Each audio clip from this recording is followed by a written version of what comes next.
How to add custom location on Snapchat. Hello everyone, I am Bishakha and welcome to our channel Create, Login and Delete.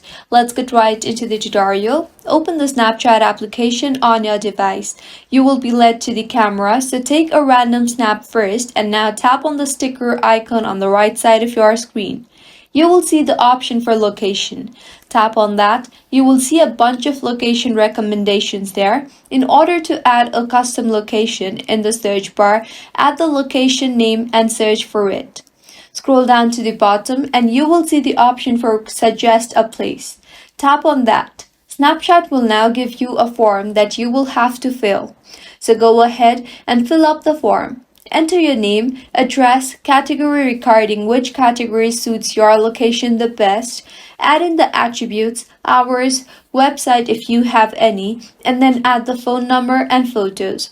Once you are done adding all these details, tap on the submit button, and with this the custom location on Snapchat will be added. If you find this tutorial helpful, do subscribe to our channel. Thank you for staying with us until the end.